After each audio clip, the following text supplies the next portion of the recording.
बिस्मिल्लाहिर्रहमानिर्रहीम। अस्सलामु अलैकुम students, I am Mohammed Usman Ali, your mathematics teacher. Students, आज के लेक्चर में हम डिफरेंशियल इक्वेशन के बारे में पढ़ेंगे और इसके साथ हम एक्सरसाइज 3.8 के कुछ प्रॉब्लम को भी सॉल्व करेंगे। आइए स्टार्ट करते हैं। स्टूडेंट्स, आज का हमारा टॉपिक है डिफरेंशियल इक्वेशंस। मैंने आपके सामने एक क्वेश्चन लिखा है, in a culture bacteria increases at the rate proportional to the number of bacteria present. If bacteria are 100 initially and are doubled in 2 hours, find the number of bacteria present 4 hours later. अगर हमारे पास इस तरह के problem आ जाएं तो उनको हम किसकी हेल्प से सॉल्व करते हैं? डिफरेंशियल इक्वेशन की हेल्प से सॉल्व करते हैं। इसका सोल्यूशन dp/dt है, हमारे पास इक्वेशन लिखी हुई है, इज इक्वल्स टू kp। तो d/dt with respect to time ये इसमें चेंज आ रहा है। अगर p जो है ये मैं बैक्टीरिया प्रेजेंट जो इस वक्त हैं उनको कह लूँ तो उसमें जो रेट ऑफ चेंज है ये उसको रिप्रेजेंट कर रहा है। इसकी प्रॉपर डेफिनेशन पे हम आते हैं। प्रॉपर डेफिनेशन है जी, an equation containing at least one derivative of a dependent variable with respect to the independent variable such that, ये हमारे पास डिपेंडेंट वेरिएबल है p, हमारे पास डिपेंडेंट वेरिएबल है और इसमें इंडिपेंडेंट वेरिएबल क्या है? टाइम। तो p जो है वो किस पे डिपेंड कर रहा है? t पे डिपेंड कर रहा है। तो उसमें जो हमारे पास इक्वेशन बनेगी, an equation containing at least one derivative, कम से कम उसमें एक डेरिवेटिव हो, उसे हम क्या कहते हैं? डिफरेंशियल इक्वेशन कहते हैं। जैसे कि मैंने यहाँ पे एक इक्वेशन लिखी हुई है, y dy/dx plus 2x is equals to 0। इसमें हमारे पास फर्स्ट डेरिवेटिव इन्वॉल्व है, इसको हम क्या कहेंगे? ये डिफरेंशियल इक्वेशन है। इसी तरह से सेकंड डेरिवेटिव भी हो सकता है, थर्ड डेरिवेटिव भी हो सकता है। ये सारे के सारे क्या होंगी? डिफरेंशियल इक्वेशन होंगी। अब हम पढ़ते हैं कि डिफरेंशियल इक्वेशन का ऑर्डर और इसकी डिग्री क्या होती है। आइए जी students, order of a differential equation, the order of highest derivative in the equation is called the order of the differential equation. उस इक्वेशन में मौजूद जो हाईएस्ट डेरिवेटिव होगा, जैसा कि एग्जांपल के तौर पे मैंने यहाँ पे एक इक्वेशन लिखी हुई है, x dy/dx plus y is equals to 4। इसमें हमारे पास जो फर्स्ट इन्वॉल्व है डेरिवेटिव वो कौन सा है? फर्स्ट डेरिवेटिव है। तो हम लिखेंगे order of this differential equation, इसका जो ऑर्डर है वो क्या है? 1 है। इसमें हमारे पास फर्स्ट डेरिवेटिव इन्वॉल्व है। इसी तरह से ये मैंने एक और इक्वेशन लिखी हुई है, इसमें हमारे पास सेकंड डेरिवेटिव भी इन्वॉल्व है और फर्स्ट डेरिवेटिव भी, लेकिन सबसे बड़ा जो डेरिवेटिव इन्वॉल्व होगा सिर्फ उसी को हम लिखेंगे। इसमें हमारे पास सेकंड डेरिवेटिव इन्वॉल्व है तो इसका ऑर्डर क्या है? 2 है इसका ऑर्डर। क्लियर? नेक्स्ट है degree. The power of the highest derivative in the equation is called the degree of differential equation. जैसा कि देखें आपके सामने लिखा हुआ है 4x d2y/dx second derivative plus y dy/dx whole का cube plus 7 is equals to 0। तो इसकी डिग्री क्या होगी इस इक्वेशन की? अब इसमें जो सबसे बड़ी पावर है वो क्या है? फर्स्ट डेरिवेटिव की पावर 3 है और सेकंड डेरिवेटिव की पावर 1 है, तो इसकी डिग्री क्या हुई? 3। नहीं, ऐसा बिल्कुल नहीं है, ये बिल्कुल गलत अप्रोच है। The power of highest derivative of the equation. अब हाईएस्ट डेरिवेटिव कौन सा है? Second derivative. इस पूरी इक्वेशन में ये हाईएस्ट डेरिवेटिव है, इसकी पावर क्या है? 1। तो इसकी डिग्री क्या होगी? 1 होगी, ना कि 3 होगी। क्लियर है? इसी तरह यहाँ पे देखें, अब यहाँ पे हमारे पास सबसे हाईएस्ट डेरिवेटिव क्या है? ये थर्ड डेरिवेटिव है, फर्स्ट डेरिवेटिव है, सेकंड डेरिवेटिव। तो थर्ड डेरिवेटिव जो है ये सबसे हाईएस्ट डेरिवेटिव है, तो इसकी डिग्री क्या हुई? जल्दी से बताएं मुझे, डिग्री इसकी क्या हुई? थर्ड डेरिवेटिव की पावर क्या है? 1। तो इसकी डिग्री क्या होनी चाहिए? 1 होनी चाहिए, जबकि ऐसा नहीं होगा क्योंकि यहाँ पे हमारे पास जो पावर है वो किस में है? फ्रैक्शन में है। तो पहले हम इसको 2 स्क्वायर करेंगे ताकि ये इसकी ये फ्रैक्शन जो है ये ख़त्म हो सके। तो स्क्वायर करने की वजह से इसकी डिग्री क्या होगी? सारों की हम पावर 2 ले लेंगे, जिसकी वजह से इसकी डिग्री क्या बन जाएगी? इसकी डिग्री हमारे पास 2 हो जाएगी। तो हम इसकी डिग्री क्या लिखेंगे? 2 लिखेंगे। क्लियर? 1 उसको नहीं लिखेंगे। अगर ये फ्रैक्शन में ना होती तो हमें कोई प्रॉब्लम नहीं था, हम इसको लिख सकते थे। इसका मतलब है कि यहाँ पे हमारे पास पावर ना ही फ्रैक्शन में होनी चाहिए ना ही नेगेटिव होनी चाहिए, बल्कि क्या होनी चाहिए? पॉजिटिव इंटीजर होनी चाहिए। तो हम इसकी डिग्री इजीली डिफाइन कर सकते हैं। Clear students? ऑर्डर में और डिग्री में फ़र्क समझ आ गया आपको? आइए मूव करते हैं नेक्स्ट। जी students, there are many types of differential equation but we will discuss here variable separable form. ये हमारे पास डिफरेंशियल इक्वेशन की फॉर्म है, इसको हम क्या कहते हैं? Variable separable form. इसके एग्जांपल के तौर पे मैंने एक्सरसाइज 3.8 का प्रॉब्लम नंबर 20 लिखा हुआ है। Solve the differential equation dx/dt is equals to 2x। Given that x is equals to 4 when t is equals to 0। इसका मैं सोल्यूशन कर रहा हूं। सोल्यूशन देखें,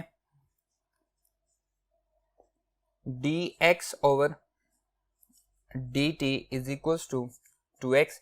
इसको हम वेरिएबल सेपरेबल फॉर्म इसलिए कहते हैं कि हम इसको अपने वेरिएबल के एतबार से अलग अलग लिख सकते हैं। जैसा कि x को मैं इधर ले आता हूँ, यह बन जाएगा 1/x dx, और dt को मैं उधर ले जाता हूँ, ये बनेगा 2dt।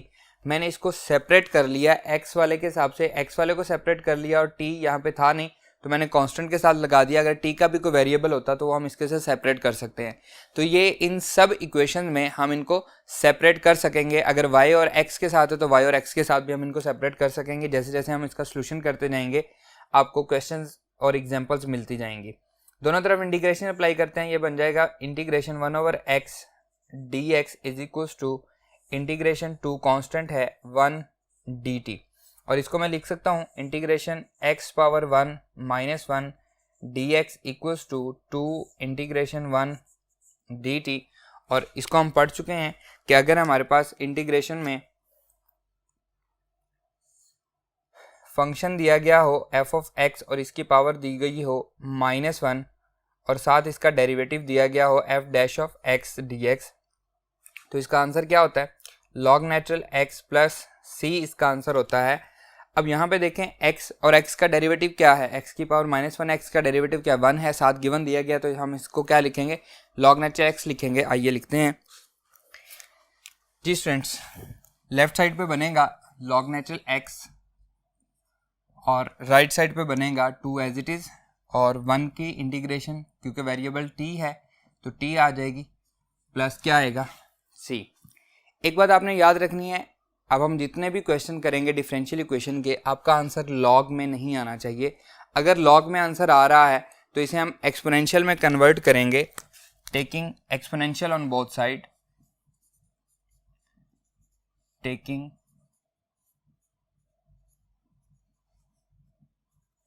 Exponential on both side. Actually है क्या ये, हम बात करें हमारा जो डिपेंडेंट वेरिएबल है वो यहाँ पे क्या है? x है। ऐसा ही हमने पढ़ा भी था। तो ये क्या है? dx over dt। Dependent variable x है, इंडिपेंडेंट वेरिएबल t है। तो हमारा जो डिपेंडेंट वेरिएबल है वो अलग से आना चाहिए, उसको प्रॉपर इक्वेशन बनाना चाहिए। जैसा कि हम पढ़ते हुए आए हैं, जितनी भी इक्वेशन है y is equals to x square plus 2, y is equals to 1/x, y is equals to this, y is equals to, सारी की सारी इक्वेशन में जो डिपेंडेंट वेरिएबल होता है वो कहलाता है, वो लॉग के साथ नहीं आता। तो यहाँ पे भी हमने एक्चुअली क्या बनानी है? इक्वेशन ही बनानी है जिसका हमें डेरिवेटिव गिवन दिया गया था।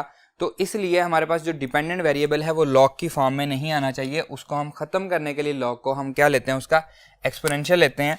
तो ये बनेगा e power log natural x equals to e power 2t plus c1। इसको हम c1 कह रहे हैं।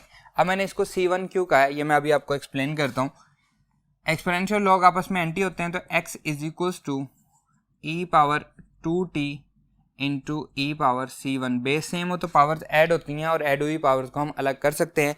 एक्सपोनेंशियल भी हमारे पास कांस्टेंट है, c1 भी हमारे पास कांस्टेंट है, तो इसको हम लिखेंगे, हम कहेंगे e power c1 equals to किसके है? एक अदर कांस्टेंट के है जिसको हम c का नाम देते हैं। तो हमारे पास इक्वेशन क्या बनेगी? x is equals to c into e power 2t, और that is called the general solution of the given equation. इसको हम क्या कहेंगे? ये हमारे पास क्या है? जनरल सोल्यूशन है।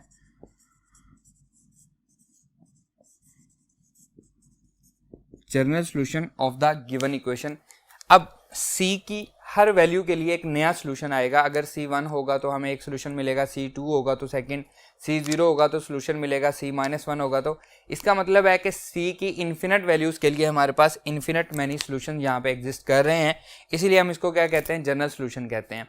अगर हम x और t की वैल्यूज़ हमें गिवन दी गई हों तो उनको हम क्या कहते हैं? इनिशियल वैल्यू कंडीशन, जैसा कि इस क्वेश्चन में हमें दी गई हैं। देखें, when x given that x is equals to 4 when t is equals to 0, इसको हम कहते हैं given initial value condition. t की वैल्यू 0 है, by the help of initial value condition हम यहाँ पर लिखेंगे बाय इनिशियल वैल्यू कंडीशंस क्या हैं जी? x is equals to 4, x equals to 4 when t is equals to 0। हम इनकी वैल्यूज़ इसमें पुट कर देते हैं तो ये बनेगी, x की वैल्यू मैं 4 पुट कर रहा हूँ, that is equals to c as it is e 2 into 0, 4 equals to c e power 0 and 4 is equals to c आ जाएगा क्योंकि e पावर 0 क्या हो जाएगी, 1 हो जाएगी। तो हम c की जो वैल्यू है वो हम इसमें पुट कर देते हैं, इसे हम नाम दे देते हैं, ये हमारे पास इक्वेशन नंबर 1 है।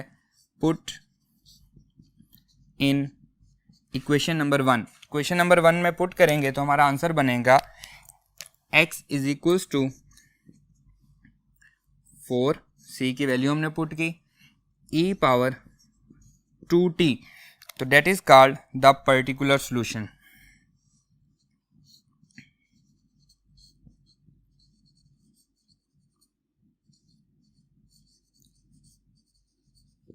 इसे हम क्या कहते हैं, पर्टिकुलर सॉल्यूशन कहते हैं। सी की मैंने यहाँ पे आपको बताया कि जनरल सॉल्यूशन में जब हम सी की वैल्यूज पुट करते जाएंगे तो वो जो सारे के सारे सॉल्यूशंस आएंगे उनको हम क्या कहेंगे, पर्टिकुलर सॉल्यूशन कहेंगे। सी की डिफरेंट वैल्यूज पे हमें डिफरेंट सॉल्यूशन मिलेंगे। अब यहाँ पे हमारे पास एक ही इनिशियल कंडीशन दी गई थी तो हमें एक ही पर्टिकुलर सॉल्यूशन मिला है। In general solution of differential equation of order n contains n arbitrary constant which can be determined by n initial value conditions। बात समझ आई? जनरली जो हमारे पास डिफरेंशियल इक्वेशंस हैं, अगर उसकी डिग्री n है तो उसमें n आर्बिट्रेरी कांस्टेंट्स कंटेन करेंगे, उसमें n आर्बिट्रेरी कांस्टेंट्स कंटेन करेंगे और उन n आर्बिट्रेरी कांस्टेंट के लिए हमें n initial value conditions determine करनी पड़ेंगी। Clear students? आइए इसके नेक्स्ट क्वेश्चन पे मूव करते हैं।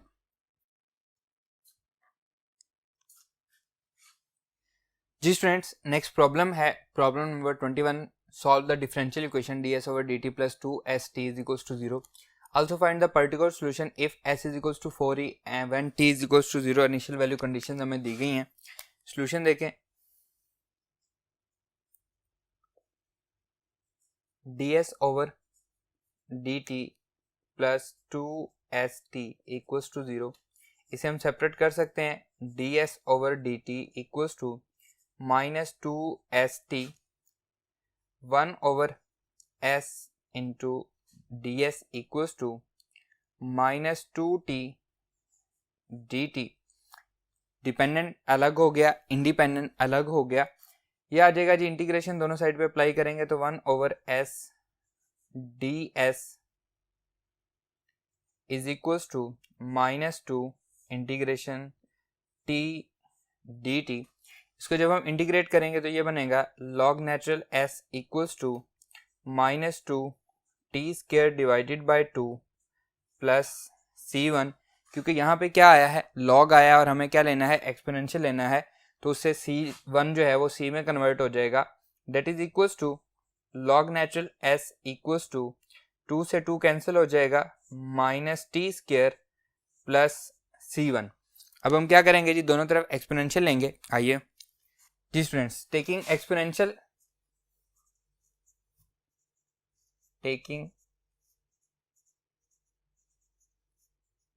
exponential on both sides, that is equals to e power log natural s equals to e power minus t square plus c1। Exponential और log natural आपस में एंटी हैं तो s is equals to e power minus t square and e power c1। Base same हो तो powers add होती हैं और ऐड हुई पावर्स को हम अलग कर सकते हैं। और यहाँ पे हम लिखेंगे ई पावर c1 एक कांस्टेंट है तो इसको हम रिप्लेस कर देते हैं किसके साथ, c के साथ। तो हमारा जो जनरल सॉल्यूशन बनेगा वो बनेगा s equals to c e power minus t square, और इसे हम क्या कहेंगे, ये हमारा क्या है, जनरल सॉल्यूशन है।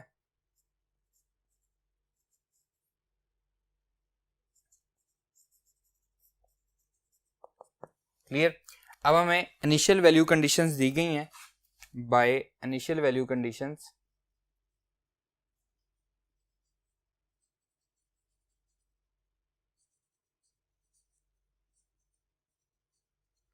क्या है जी इनिशियल वैल्यू कंडीशंस?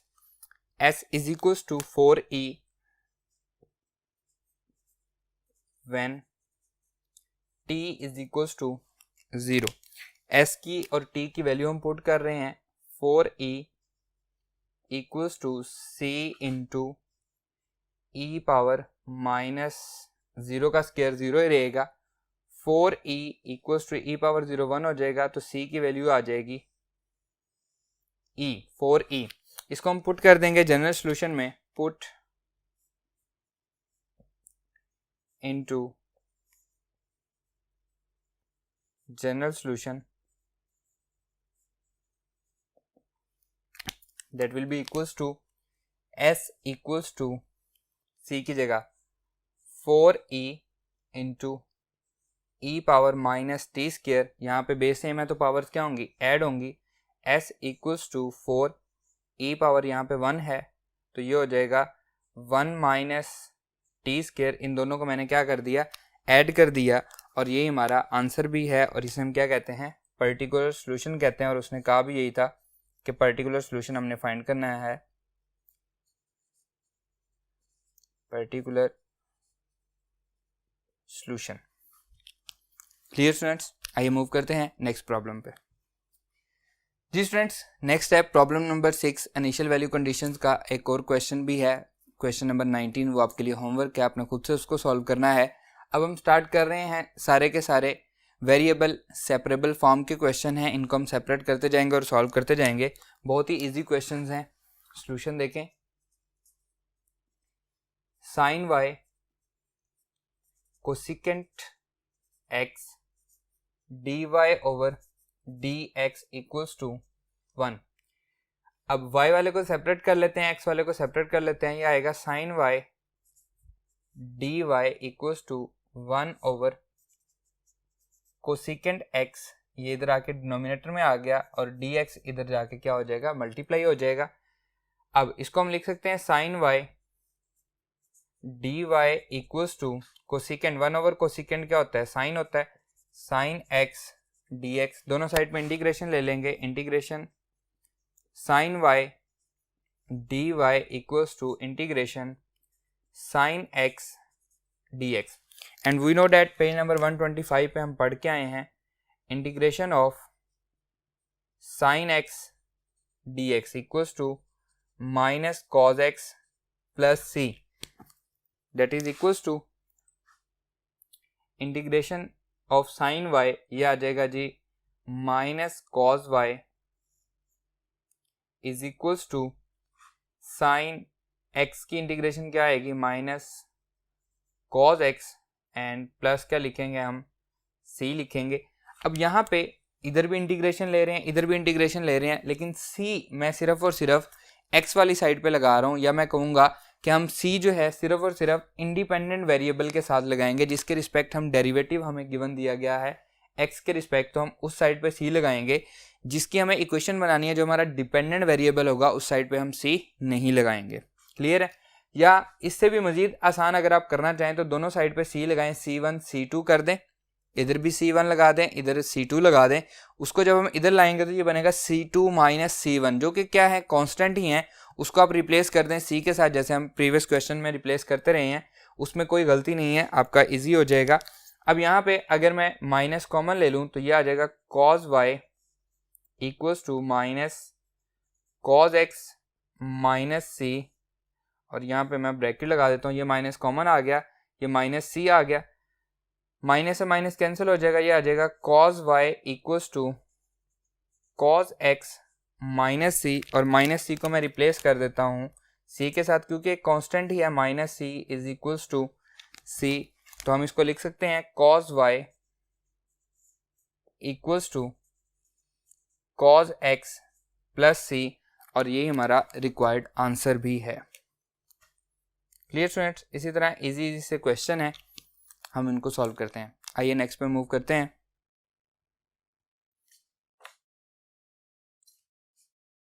जी स्टूडेंट्स, नेक्स्ट प्रॉब्लम है प्रॉब्लम नंबर 8। इसे हम सेपरेट करके उसी तरह से सॉल्व करेंगे। सॉल्यूशन देखें। X square plus 1 divided by y plus 1 is equals to x over y d y over d x. इसको मैं इधर ले आता हूँ, वाई को मैं उधर ले जाता हूँ, बल्कि वाई डी वाई के साथ लेके आना, तो इसे मैं इधर ले आता हूँ। यह आ जाएगा x square plus 1 into y d x equals to x y plus 1 d y. इसे मैं इधर ले गया हूँ और इस डिनोमिनेटर को इस साइड पे लेके आऊँ। अब यहाँ पे डी एक्स वाले आने हैं, तो ये एक्स इधर आ जाएगा, x square plus 1 divided by x d x equals to y plus 1 divided by y d y. Y इधर आ गया।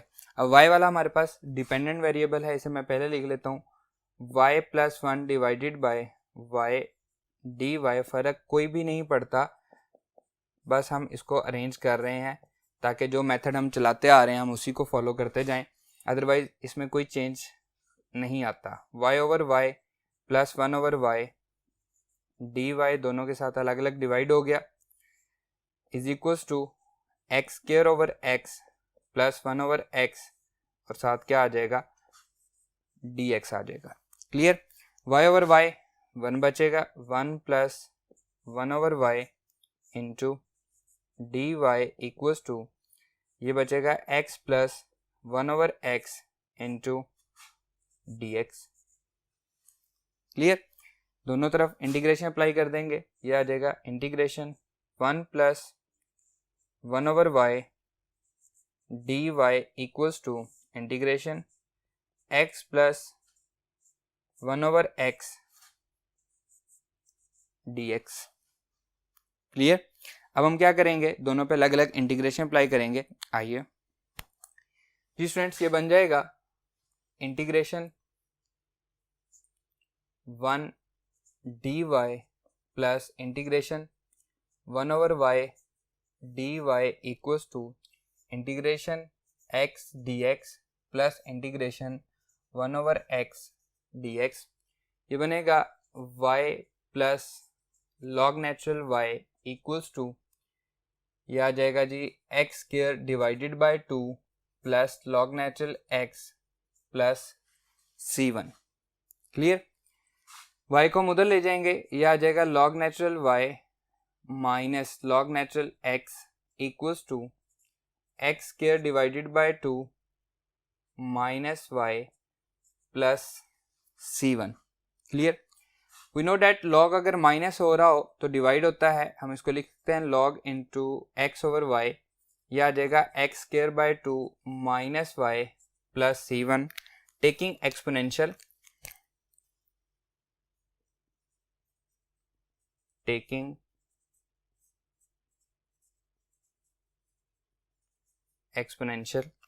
that will be equals to e power log natural y over x equals to e power x square by 2 minus y plus c1। Clear. Exponential log cancel हो जाएंगे, तो ये आएगा y ओवर x that is equals to, base same हो तो power add होती हैं और ऐड हुई हुई पावर को हम अलग कर सकते हैं, e power minus y and e power c1। और e पावर c1 किसके इक्वल होगा, क्योंकि दोनों कांस्टेंट हैं, तो हम लिखेंगे c is equals to e power c1। x को मैं इधर ले आता हूं और e पावर y को मैं इधर ले जाता हूं, that is equals to y ओवर e power minus y equals to e power x square divided by 2, x इधर आ जाएगा, e पावर c1 किसके इक्वल हो जाएगा, c के, और इसे जब हम न्यूमिनेटर में लेके जाएंगे तो ये बनेगा y e power y equals to c x e power x square divided by 2, और यही हमारा रिक्वायर्ड आंसर भी है। Clear students. आइए मूव करते हैं नेक्स्ट प्रॉब्लम पे। जी स्टूडेंट्स, प्रॉब्लम नंबर 12 है x square minus y x square. ये भी हमारे पास क्या है, सेपरेबल फॉर्म है, वेरिएबल सेपरेबल फॉर्म है, और इसे भी हम सेम उसी तरह से सॉल्व करेंगे। सॉल्यूशन देखें। X square minus y x square d y over d x plus y square plus x y square equals to 0। इधर से एक्स स्क्वायर कॉमन आ रहा है, 1 प्लस माइनस वाई बचेगा, d y over d x plus y square common आ रहा है, 1 plus x बचेगा इक्वल्स टू 0। इसे मैं उस साइड पे ले जाऊंगा, नेगेटिव हो जाएगा, x square 1 minus y d y over d x equals to minus y square 1 plus x. Y square को इसके नीचे ला के डिवाइड कर देंगे, 1 minus y divided by y square that is equals to x square, इधर आके divide हो जाएगा 1 plus x divided by x square, इसके साथ आ जाएगा डी वाई और इसके साथ आ जाएगा डी एक्स। इसको हमने सेपरेट कर लिया, वाई वाले को वाई के साथ और एक्स वाले को एक्स के साथ। इसे हम लिख सकते हैं 1 over y square minus y over y square into d y equals to minus as it is 1 over x square plus x over x square और साथ क्या आ जाएगा, डी एक्स आ जाएगा। Clear? That is equals to, इसको हम लिख सकते हैं y power minus two, y power minus two minus यहाँ पे बचेगा 1 ओवर y और साथ हम लिखेंगे d y that is equals to minus x power minus two plus 1 over x और इसके साथ हम लिखेंगे dx। दोनों साइड पे इंटीग्रेशन लेंगे, integration y power minus two minus 1 over y d y equals to minus integration x power minus two plus 1 over x and साथ आ जाएगा dx। क्लियर? दोनों पे अलग अलग इंटीग्रेशन अप्लाई होगी। आइए, that is equals to integration y power minus two d y minus integration y power minus 1 d y equals to minus integration x power minus two d x minus integration x power minus 1 d x. बाहर माइनस है तो अंदर भी क्या हो जाएगा, minus हो जाएगा। क्लियर? वी नो डैट इसकी इंटीग्रेशन क्या आएगी जी, ये आ जाएगा जी y पावर माइनस टू है तो इसकी पावर में प्लस 1 होगा तो माइनस 1 बचेगा डिवाइडेड बाय माइनस 1 माइनस ये आ जाएगा log natural y equals to dependent variable independent variable minus x power minus 1 divided by minus 1 फिर माइनस का साइन फिर log natural x plus c1। Clear students? इसको हम लिख लेंगे जी minus y power minus 1 minus log natural y equals to minus minus plus हो जाएगा तो x power minus 1 minus log natural x plus c1। इसको हम माइनस 1 से मल्टीप्लाई कर देते हैं, माइनस 1 से मल्टीप्लाई करें या माइनस हम कॉमन ले लें तो यह आ जाएगा 1 over y plus log natural y equals to minus common ले रहे हैं तो यह आ जाएगा 1 over x plus log natural x minus c1। Clear? Minus से माइनस कैंसिल हो जाएगा दोनों साइड पे तो यह आएगा 1 over y plus log natural y equals to log natural x positive है minus 1 over x plus c और माइनस c1 क्योंकि कांस्टेंट है इसको मैं लिख रहा हूँ c, दोनों में कोई डिफरेंस नहीं है क्योंकि कांस्टेंट है, आर्बिट्रेरी वेरिएबल है इसलिए हमें इससे कोई फ़र्क नहीं पड़ता। तो बुक ने इसका आंसर यहीं तक किया है, इसको आप मज़ीद लॉग की फॉर्म में अगर आप करना चाहें तो ये आ जाएगा log natural y minus log natural x, इसे मैं इधर ले आऊँगा, यह आ जाएगा जी 1 over y minus 1 over y minus 1 over x plus c। अब यहाँ पे आप लॉग कॉमन ले लें, ये y ओवर x हो जाएगा, y ओवर x के बाद आप एक्सपोनेंशियल ले लें, लेकिन बुक ने आपका आंसर यहीं तक रखा हुआ है, वो इससे आगे इसको सॉल्व नहीं करता, तो आप भी इसको यहीं तक रखें, ये आपका आंसर आ जाएगा। आगे आप सॉल्व करना चाहें तो मैंने आपको बता दिया है कि ये आ जाएगा लॉग इकट्ठा हो जाएगा, y ओवर x आ जाएगा और दोनों तरफ क्या ले लेंगे, एक्सपोनेंशियल लेके हम इसको सॉल्व करेंगे और c1 को हम एज इट इज़ चलाते जाएंगे, जब e पावर c1 आएगा तो वो हमारे पास अगेन एक कांस्टेंट में कन्वर्ट हो जाएगा। क्लियर है स्टूडेंट्स? क्वेश्चन नंबर 2 से लेकर क्वेश्चन नंबर 12 तक आपके लिए होमवर्क हैं। इनमें से कुछ क्वेश्चन मैंने आपको करवा दिए हैं, बाकी जो रह गए हैं ये सारे के सारे आपके लिए होमवर्क हैं। इसके साथ इसकी एग्जांपल्स भी होमवर्क हैं। इससे आगे वाले भी जो हमने करने हैं 13 टू लेकर 19 तक, 19, 20 और 21 मैं आपको करवा चुका हूँ। 20 और 21 करवाया, 19 आपके लिए होमवर्क आपको टेक होम दिया है। तो 18 तक, 13 से लेकर 18 तक उनको हम इंशाल्लाह उनमें से कुछ पार्ट नेक्स्ट लेक्चर में भी हम उसको डिस्कस करेंगे। हैं वो भी इसी तरह से सेपरेबल फॉर्म के हैं, तो इसी तरह से वो सॉल्व होंगे। क्लियर है? जो रह गए हैं वो आपके लिए होमवर्क आपने खुद से सॉल्व करने हैं। मेरा आज का ये लेक्चर यहीं पे ख़त्म होता है। उम्मीद करता हूँ कि लेक्चर आपको अच्छे से समझ आया होगा। इंशाल्लाह नेक्स्ट लेक्चर में आपसे मुलाकात होगी। अल्लाह हाफिज़।